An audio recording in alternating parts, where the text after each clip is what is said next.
Hello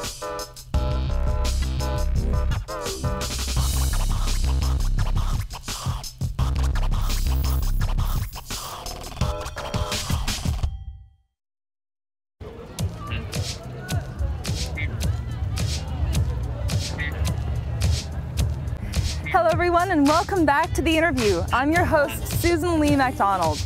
I'm here at the Olympic Stadium in Seoul to meet a man who has had a huge part in Korea getting the gold medal at the Vancouver Olympics in 2010. Figure skater Kim Yuna's famous Bond Girl pose was the brainchild of this person today, David Wilson. Preparations are underway for his new ice show, and I can't wait for you to go meet him with me. Let's go.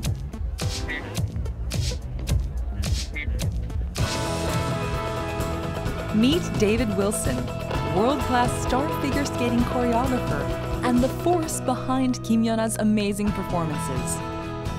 His own story on the ice has hardly been told.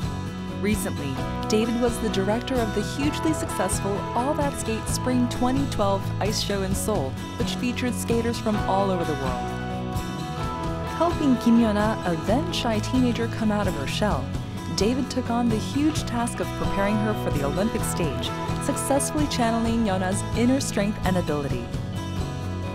Today on The Interview, I get the rare chance to talk to the world-class figure skating choreographer David Wilson about his life, his philosophy, and his success.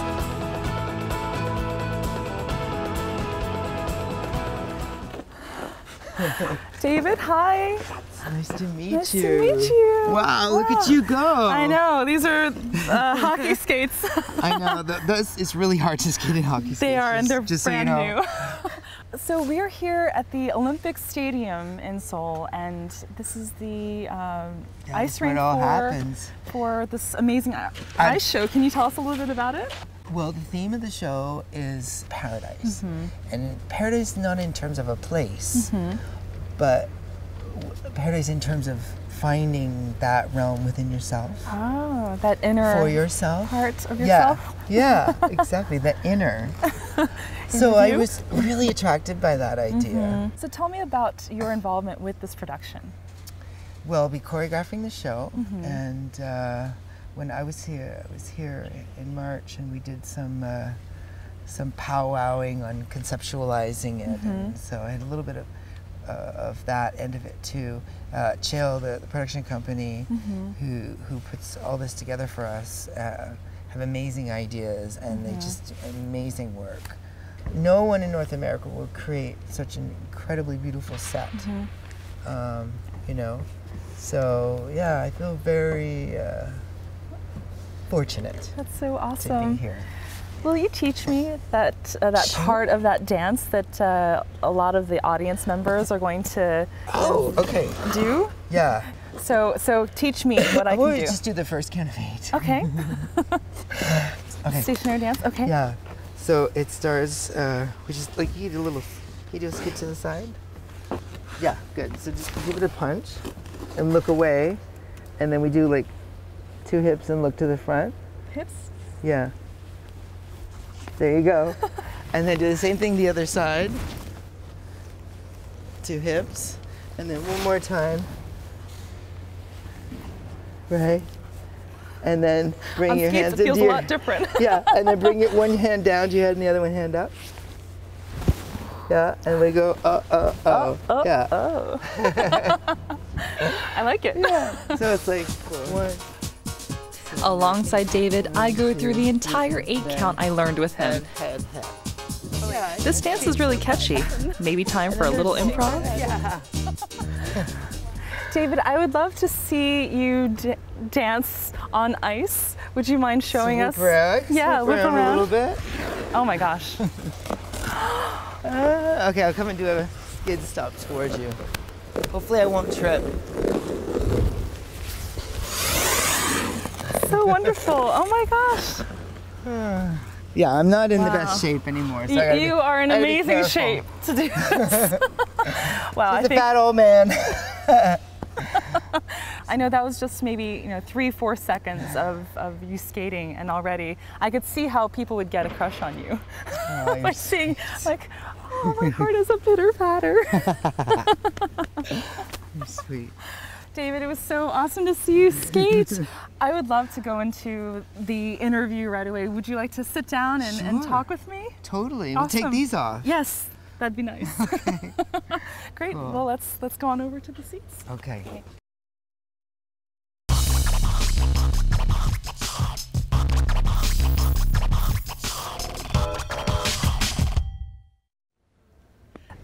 That was so much fun to be on the ice with you. So much fun. And you obviously have some dance training. A little bit. I but could tell I can't. right away. Really? Oh, when someone has had dance training, just in your posture and the way you move and the way you hold yourself, I'm like, damn. Oh my goodness. Yeah. Oh my gosh, such flattery. It's We'll get you fun. everywhere. we'll give you I think we an need hour-long to- show. We need to do regular lessons. Maybe we can get somewhere. Oh my God. Yeah. Well, I think that I may not be an Olympic medalist, but I can. Neither was I. I can pretend. A little dance here and there. Yeah. David, it's such a pleasure to have you here. I know so many people have been really curious about who you are because you have some very famous clients. Yeah. Kim Yuna, of course, Sasha Cohen, and other people as well. We want to hear about you. You know, how did you come to Korea? What do you think about Korea? I love Korea.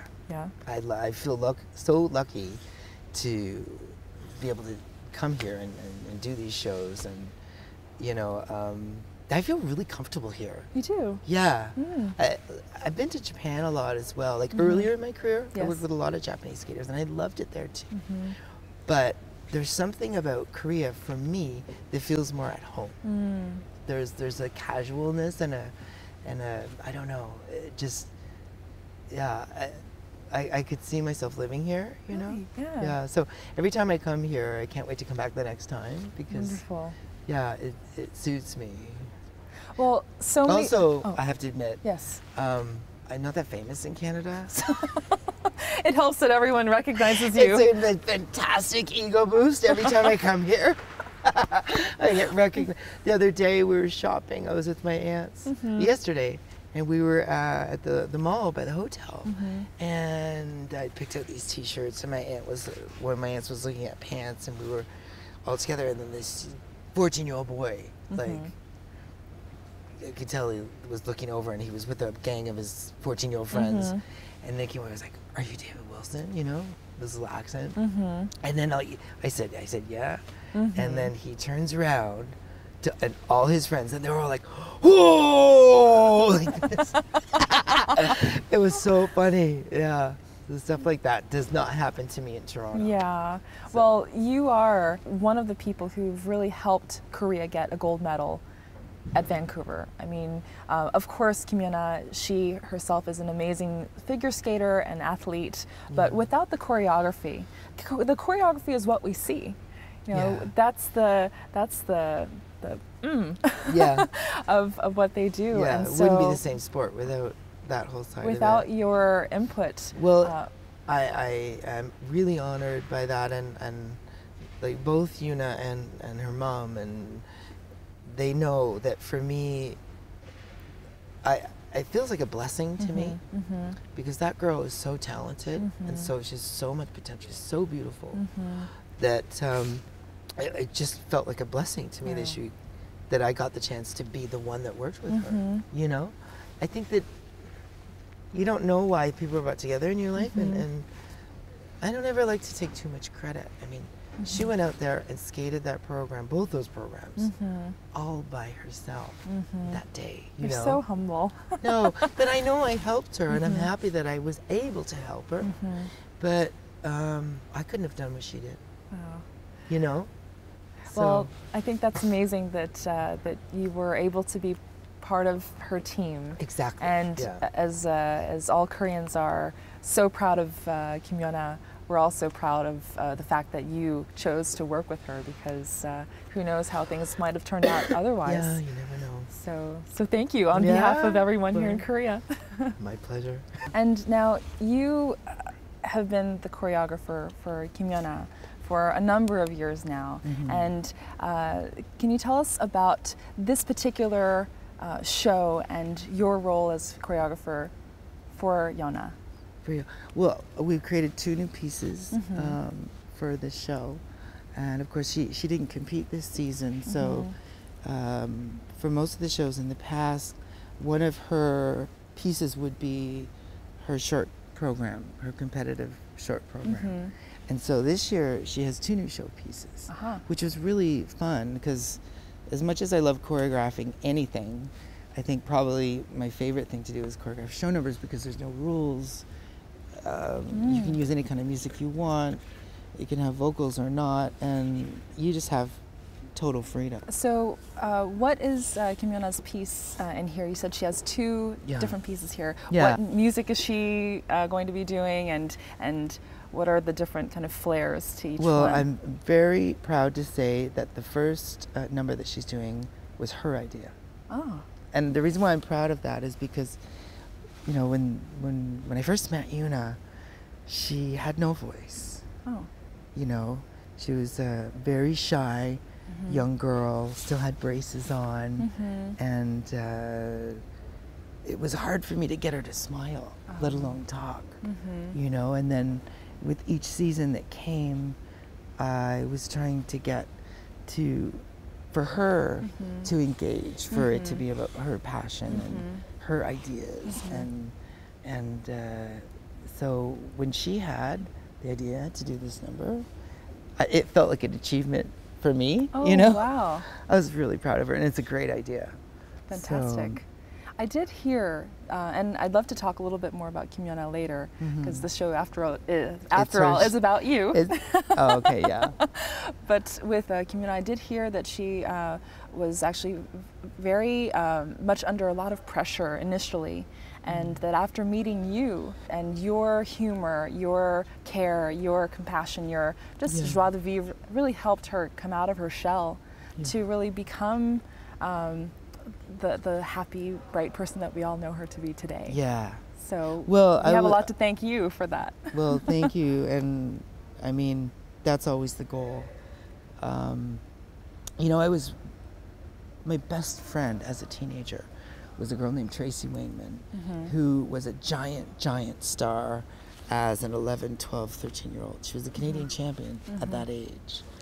And then she grew, she gained weight, she lost her championship, and she lost her fame. And that's when we were friends. So I got to live firsthand what it's like for someone to go through all of this media thing that's part of skating. And I have to say, I think that really helped me to maybe help Yuna. Yes. Because I kind of lived it through Tracy. Wow. All the emotional side that goes along with it. Never personally myself, but I've been around it. So. So you're part choreographer, dancer, friend, counselor. Yeah, it's always like that. Inspirer. Yeah, inspirer. Inspirer, that's a hard word to say. Well, we were a team too, really, and honestly. Myself, Brian, and Tracy Wilson, who's not my sister or my wife, a very wonderful person. The whole atmosphere we created was everything was adding to you know, helping Yuna deal with her situation. But you know, they all go through it. Yes. You know, I think maybe Yuna more than other skaters, perhaps because of the circumstances. The fact that she's the reason why we have this wonderful show is because she's become a giant star. Yes. And maybe the reason why she's become a giant star is because she's the first figure skater that Korea has ever produced that won and became so big. Yes, yes. And so it's there's a novelty factor there. Yes. And the kind of audiences we skate for here, it's just incredible. I want to ask you about the audiences. Okay. Now, I heard, a little birdie told me, that the audiences in Korea are like none other in the world. Yeah. What do you anticipate the audience here for this show to be like? Well, I don't like to anticipate because you always think, well, you know, maybe they're more savvy now, maybe they'll be a little harder to get. I can just tell you what they have been, and like the first time I came for the first show, the audiences and then the fans after leaving the building on the bus going home made me feel like it was like the Beatles. You know those images of the Beatles getting off the plane? With the girls and guys all screaming.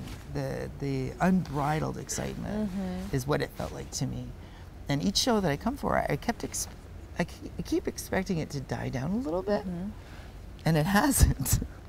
You know, which is really inspiring to me. All the skaters, like a little story when Ilya Kulik was here for the first time. Ilya himself is a giant star. Yes. And you know, well into his 30s, he's performed all over the world. And so you'd think, you know, he could be, if not jaded, then at least, you know, he's used to everything. And I'll never forget when he came off the ice after the opening number of the first show, his eyes were this big. Wow. Oh yeah. And then his solo performances, it was almost like we thought we might need to get the hook to get him off the ice. Because he just didn't want to come off He didn't want to get off. Yeah. And just the energy that he got from the audience must have been incredible. Yeah. He really appreciated it. You know, and especially someone who's performed for so many years and is towards the end of his career. Yes. You know, it was, yeah. That's incredible. Yeah, so we're very thankful. With this particular ice show, what's the main focal point? If you had to choose like a focal point or the main focus of this show? Aside from the theme, you mean? Well, it's always Yuna. Yuna and I have this running joke. There was one show that we were rehearsing, and you know how rehearsals go. There'll be, you know, one thing happening over here, and then you don't need these 5 people, and then you need everyone, and you know, so on and so forth. And there was a little stretch where, like, I didn't need Yuna to, like, she was sitting down, and I looked over at her at one point, and she looked kind of like bored and really sad. And I don't know, it just came, I looked over at her and I said, you know, I kind of imitated her, like, but it's my show.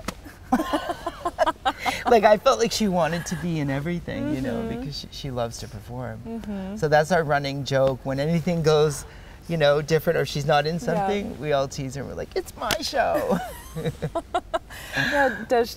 I know you have a great sense of humor.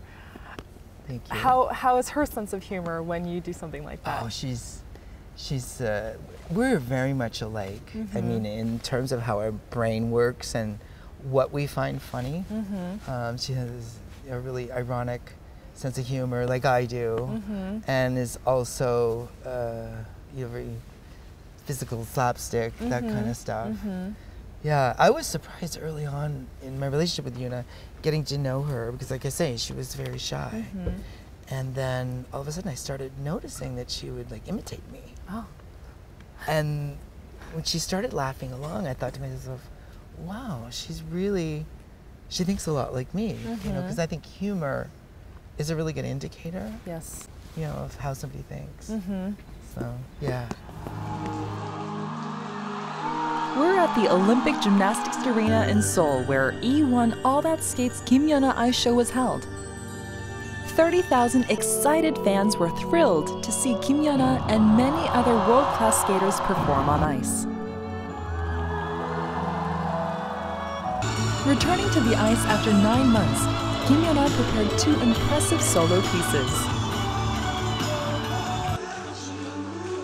And for this year's production, David Wilson's appearance on ice was welcome as well.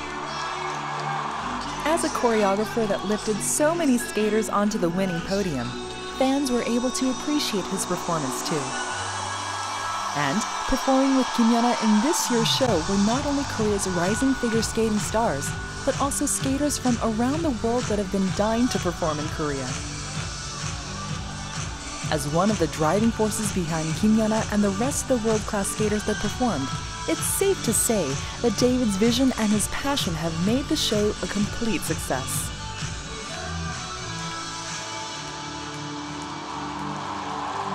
Let's talk a little bit about you as an ice skater, then having become How did I get here? Yes, how did you become a choreographer? How did I get here? I don't Why know. are you here? How did you get here? It's crazy. So yeah. walk me through the first time that you put on a pair of skates until now. So we'll be here for about how many years? It's a long story. I'm from a really small town. And in Canada, what is it called? Nobleton. Yeah, it's north of Toronto. Not that far north, but you know, maybe 3,000 people when I was little. I'm here with my two aunts, so I'm looking for about 3,000 people. 1,000, my God. People. And at that, we lived a mile outside of town. So anyways, like every small town has a figure skating club. And I think what happened, I mean, I remember being taken, was that, you know, everyone goes to the skating show that they have. The skating club puts on a recital at the end of the season. So it's a natural thing for everyone in your community to just go to an ice skating show. Right. Okay. Yeah. Like going to the circus for most people. Exactly. Yeah. And perhaps my sister, I don't know. My sister, she died when I was young, but she was 12 years older than me. So perhaps one of her friends was in the skating club. I don't know. And so we went to the show. And then apparently I really liked it. And I said, I want to do that. And so the next season, which would have been the fall, all I remember is them bringing me to, you know, where they have the group lessons. And like, how old were you? I was 6. Okay, very young. Yeah, I was 6. And there was all these kids on the ice. And I started crying. I didn't want to go. Because I guess what it was is I wanted, when I saw the show and all the lights and the costumes, that's what I wanted to do. But when I saw how skating really was, I didn't want to go. And You just wanted to perform. Yeah, I guess, yeah. I wanted a costume and lighting, a solo right away. So that's how it started. And yeah, I mean, I was a competitive skater, but I'll be perfectly honest, by no means was I anywhere near Yuna's caliber or success, you know. I actually never achieved even competing nationally. I was a really nervous kid and a really self-conscious kid, and I was a little chubby. So I always say, you know, I became a proficient skater and I passed my gold medals, you know, and I did compete to the junior level. By the time I was 18, I knew that there was no point in going any further, and it didn't make me happy. Competition didn't make me happy. It just stressed you out because you didn't feel that you could achieve. I don't have a competitive nature at all. I had no idea I wanted to be a choreographer, but one of my friends was in Ice Capades. Yes. And I was talking to him about it, and that sounded like a good idea because I wasn't ready to go to university yet. I wanted to go to university. I see. So I auditioned and I got accepted to be in Ice Capades. I remember as a kid watching Ice Capades probably like once every 2 years, and maybe you saw me. I might have seen you. I remember. You're from DC? Yes. Well, I played DC twice. Oh my gosh. Yeah. That would be so the wild. The one time I was in DC, what made it special was that Dorothy Hamill was our special guest star, and there's just enough of a generation gap that for me as a kid, Dorothy Hamill was like Yuna. Yes. She was the icon of ice skating. Ubiquitously sensational. Yes. Yeah. And so not only did I get to skate with her, but I got to know her. Wow. You know, like I made sure to always sit with her in the cafeteria. And pull up beside her. We became really friendly. Like she's the nicest woman, the nicest, sweetest girl. I had a Dorothy Hamill doll. Like, wow. You know those like Barbie dolls? Yeah. I used to have a Dorothy Hamill doll and like skate her around my floor. She was, I mean, really. It wasn't until Michelle Kwan that another skater reached that kind of notoriety. But yeah, that was special. I would go. Before her 2 numbers, I would go make sure. I was always late getting my costume on and running to the ice. But when she guest starred, it was 2 weeks. It was a 2-week gig in DC. I would be backstage before her numbers started because she would warm up behind the curtain. And so I would just hang out backstage in case she might want to talk to me. I don't know. Yeah, you never know. And then I would watch her number through the screen because it was a transparent screen every night. And then call my mother. And, you know, tell her how cool I was because I'm best friends with Dorothy Hamill. I've since met her as an adult, you know. When did I meet her? At the Olympics. I remember sitting with her at Olympics, watching Yuna practice, and I reminded her of all that, you know, because I knew she wouldn't necessarily remember me, but yeah, she's fantastic. David, tell me about your first experience as a choreographer. Wow. Yeah, actually the first person I ever got asked to choreograph was herself a senior lady. I lived in Montreal at the time, and I was really nervous because, like, I never competed as a senior competitor. I competed to the junior level, and I was really ill prepared, you know, because it was something I was asked to do, having not ever prior, like, thought about doing that. But I can't say that I wasn't, you know, excited about it, but it was scary. I think I probably rehashed all the choreography that I ever did in Ice Capades. So I should thank Sarah Kawahara, because she was one of my idols and she was the choreographer of the show at the time. Yeah, I think it always takes us a while as choreographers to find our own voice, and I don't know when that happened, but it certainly wasn't right away. And what did that feel like? Your first time being a choreographer and someone performing what you've created in your mind, what did it feel like? Yeah, you know, it's changed. I think when I think back, those early years, it was more with skaters on the regional level, and then a few skaters at the national level. So I would oftentimes go to the competition. I would be there, and it was hard. I probably shouldn't have. That was what was expected of me at the time. But of course, like I told you, I hated competition. So it was almost like reliving all of my past nightmares. Oh no. But not being able to, obviously you don't want to let that show, because you're there to support the skater. It's all about them. So I really didn't enjoy watching my work for the longest time. Really? No, because I felt self-conscious, as if it were me out there. And I was, you know, felt all the nervousness and the terror that I used to feel competing myself. So was it scary for you to see? Yeah, it was. I have to say it was. Loved working every day, loved spending my time on the ice with the skaters, but it was scary. So at a certain point, I realized that being by the boards with the coaches was not where I could do my best, give them my best service, and it wasn't the happy place for me, and it wasn't necessary. So when I stopped going to the competitions in that role, sometimes I would go and sit in the stands, or just hear about it afterwards, you know, or watch them on TV. Then I needed that detachment, because essentially, once I've choreographed them and worked with them, because I created the piece for them, using them as my inspiration, then it becomes their piece. And so by the time they're competing, it's not my piece anymore. It's theirs. You know. Do you tend to listen to criticism or praise about your work? Do you watch your shows on television, or not? Yeah, that's a tough one. I've always been so self-conscious about the way I look, the way I sound, everything, that you know, in recent years, in the last 6-7 years, that I've got more media attention, that I just, even like I've been asked to speak the PSA, the Professional Skating Association. Yes. So here I am giving a speech in front of 800 people, and it was all filmed, and they sell it afterwards on DVD. So I have that on DVD, but I don't watch it because I don't trust myself that I would be able to not become more self-conscious afterwards. So I'd rather just do it, let it be. You know, it's more important for me to feel myself and be myself. I don't need to see myself.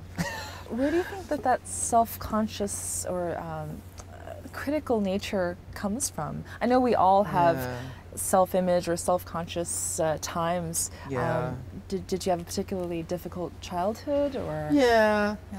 I had two of the most amazing parents I think anyone could ever have. but we lived in a small town, and I was a figure skater, which is not the coolest thing to do when you're a kid. You know, as a guy. I should have played hockey. And so, yeah, I was really teased at school for sure. I was really shy. A lot of factors. You know, I think those kind of injuries, even though people would never know that, people who know me now, they would never know that I was really shy and self-conscious. Yeah, you don't come across as shy now. That way. But, you know, the child within us is always there, and you can't change that child. I mean, you learn how to overcompensate and deal with things and process and put things to rest, but those innate kind of qualities, they're always going to be there, you know, and that's fine. I will tell you, though, I had a very gregarious dad. My dad was a show guy. He was short. He was super macho, George, and he loved attention, and he was funny, and he could sing, and he could dance, and he was a real attention-seeking like a showman. He was, and so was his mom, my nanny. I never called her grandmother. I always thought she should have been an actress. So there's qualities that we inherently are born with, you know, and that we have this. There's a genetic link there somewhere. There's no one in my family that comes from a quote-unquote performer's background or a necessarily creative career background, but I see where I get my talent from in the qualities that I knew in my parents. You know? And a lot of people have untapped abilities, right? Yeah. So, yeah, it's interesting. Well, during the late 20s, your late 20s when you lost your parents, how has that affected you in the work that you're doing now? You made me cry. Yeah. They're with me all the time. Like, I'll be halfway through a sentence, I'll be in a situation with a skater, good or bad, and I'll feel like my own voice is my dad's voice. And then by the end of the sentence, the phrase, or the next thought, I suddenly, you know, feel inhabited by my mother and how she used to think and how she used to react to things. So both my parents were incredibly nurturing. They were both totally different, and I'm not an only child. I said I have a sister who died, and I have a brother who lives, who's 13 years older. But I had an only childhood. Because of the age difference. Because of the age difference. There's 12 years and 13 years. So I had always both of my parents' focus. Full attention. Full attention. Yes. You know, and I was a very thinking kid, and so, yeah. You know, in Korea there's a word called han, which basically means deep sorrow. That people who are artists, creative people, everyone has some place that is just so sad that we've been through suffering, and that it's from that we draw inspiration to sing, write, dance. And do you feel that you're losing your parents when you were in your late 20s is a place that you go to draw some inspiration from to do the amazing work that you do? Yeah, it's interesting. You know, that singing, the Han singing that you the pansori? Yeah, the voice, like, because the program I did for INNERview, for a long program following the Olympic year, there was some of that voice in there. Yes, and it just, the Arirang program. It just rips. You know, it's so visceral, rips your heart out, you know, and I feel it so deeply. And I think, yeah, I think there's a collective experience too that culminates over generations. Like, for instance, my mother herself had a lot of tragedy in her life, you know, especially, you know, losing her daughter. And I've always been around that, and yet there was something so beautiful and happy about her in spite of that. So I'm comfortable with sorrow. I'm comfortable with that pain. Losing my parents was a nightmare. I was not ready. Wow. I was 27 when my mom died. I was 28 when my dad died. May I ask how they died? My mom had a buried aneurysm, so I had no preparation. She, you know, I got a phone call. By the time I got to the hospital, she was in a coma. and 3 days later she passed away. My dad died first. I get them switched. My dad died first, and it was a complication with super pneumonia. Oh wow. A freak thing, and it took him over, and they had to Pavlinize him, and it just destroyed his lungs. And they literally went from being reasonably healthy people in their early 60s to being gone in a matter of days. My dad, it was 5 days. Wow. And they were both not conscious. My dad was Pavlinized, which means an artificial coma. They keep them under. And my mom was in a coma. So I didn't get any last words. And I was such a shushu-lala, you know, overly loved child. And I was very emotionally dependent on my parents. It must have been really hard not to be able to say goodbye. Yeah. And I think after you go where you go, and then you know, you have to survive. And you have to find a way. I mean, I draw so much of my strength. I think, ironically, I became so much stronger and so much more who I could be or was meant to be after losing them, you know? And I think, like, some of my saddest moments are not being able to call them, like, you know, after the Olympics with Yuna. And the moments I had with her once I finally saw her, and she came into the hotel room, and I gave her a big hug, and she put the medal around my neck, and the things that her mother said to me out of deep, deep, sincere appreciation that I couldn't call my mom.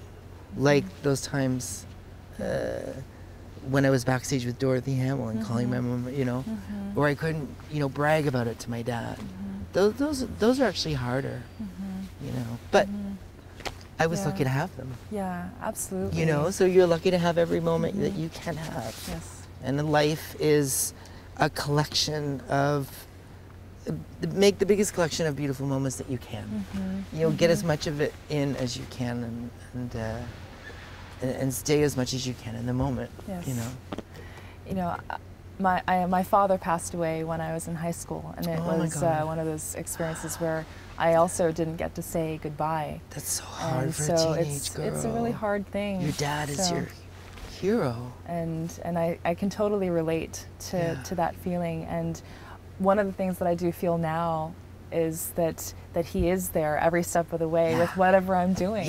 And I know that you know, there's that support, and I feel loved. I feel cared for. It gives us confidence, Absolutely. Doesn't it? Yeah. So when I'm on television, and you know, when I'm doing my thing, and when you're doing your thing, because he believed in you so much. Yes. So you finally found. Yeah. That's exactly. how I feel. And to kind of talk a little bit about you being an inspiration for your clients, you helping them through some very difficult times, because skating can be so lonely, can it? Yeah, it's the loneliest sport, that's for sure. Well, they say, I mean, I don't know, you don't know what to believe, but I've heard it said that psychological studies have shown that figure skating has the highest pressure. The figure skating athletes, they have the most pressure to deal with. And I think there's some factors involved. I mean, it's cold. Yes. Yeah, my feet are really cold just by being here. You know, it's cold. And for a competition especially, shows, no, because we have all this wonderful lighting and everything. Competition, bright light whites, bright white TV lights. Yes. Like this, and you're in a pit. You're like in the Roman Colosseum and the lions, but when they, you know, when they throw the slaves in and they have to fend off the lion, everyone's sitting above you. It's not like a theater. Actors are on stage, okay? They're up on a pedestal. Yes. And the people are in the dark. They don't see them. So, because I know I performed on stage. We did Ice Capades at the Tropicana Hotel in Atlantic City, in the showroom. Oh, wow. Like on tank ice like this, on this 45-rupee stage. It was amazing. Totally different. To be up above people, oh my God. It's so psychological. David takes his aunts to a special place in his heart and soul. This is one of my favorite spots, so I really wanted you guys to see it. Yeah. This is none other than Seoul's famous Seoul Namsan Tower. On the way to the top, They stop to marvel at the beauty of this pagoda's construction.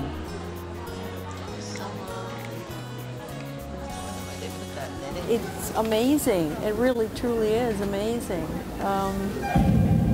It's so colorful. I didn't expect it to be so colorful. And what do you know? They're just in time for a movie being projected onto the tower. Rather unfamiliar with Korean culture, his aunts nod their heads to David's explanations. You can't visit the Seoul Namsan Tower and miss the love padlocks. I don't know when it started, but all the young lovers, they come here and they put the lock with like a little message that they write on. Oh. And it's literally, you wouldn't believe how big this is. Yeah. It goes on and on and on and on. And I wonder what their impressions of the thousands of wishes gathered here are. You suppose anyone counted these? I feel loved. No, I feel the spirituality around here. It's very deep. Then it's on to the observation deck to take in Seoul's gorgeous skyline.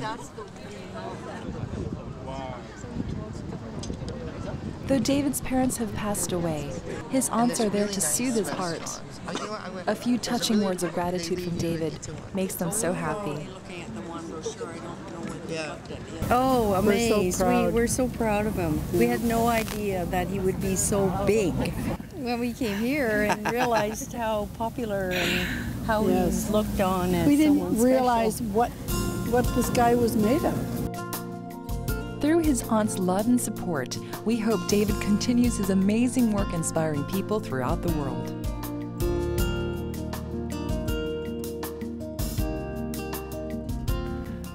Choreographing for me, it means so much. It's a great joy. It's continually a cathartic experience for me. It's always like it's like I'm teaching myself, or that little boy that I used to be. With all the things that I try to help people with, I can find something that relates back to me. So it's kind of therapy for me. Yeah, it's. I feel like I'm one of those lucky people. Like I found my calling somehow.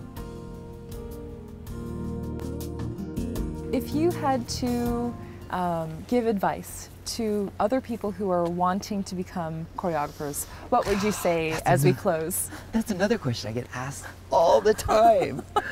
And I never know what to say. It's funny, I was just, my aunts are here visiting with me, visiting Korea and here with me on this trip. And we had a conversation about this just the other night, actually. And I do get asked that question all the time. And I guess because I stumbled into it myself, that I really don't know how to go about it. It was one thing led to the next, and it probably wasn't until a good 6-7 years into my career that I was quite well known as a choreographer, at least nationally, that I could even say, you know, people ask, what do you do for a living? I would say, well, I teach figure skating and I do choreography. It seemed like a big step for me to be able to say, I'm a choreographer, because I'm a huge lover of dance. And when you say I'm a choreographer, that's like Bob Fosse. Yes. Right? That's like Balanchine, Martha Graham. Totally. That was a big hurdle for me, to be able to say that. So I think if you really love it, then you should let life unfold. And the only thing I could say is try to make the most of every opportunity you're given. I've seen people canvas for themselves and try to make it happen, make it happen, make it happen. Those people never really become what they would probably like to be, you know? So I think it's easy to miss what maybe you should be. That's my only advice would be, you have to look inside, you know? And you have to have an inner view. You have to have, an inner view. Now there's a soundbite for you. I couldn't resist. You have to be part of the interview. Exactly. David, it's been such a pleasure to have you on our show. There's so many more things that I know people are going to see from you in your very long career to come. And thank you so much for being with me here today. Thank you. It's a pleasure talking to you. Likewise. You're great to talk to. Thank you.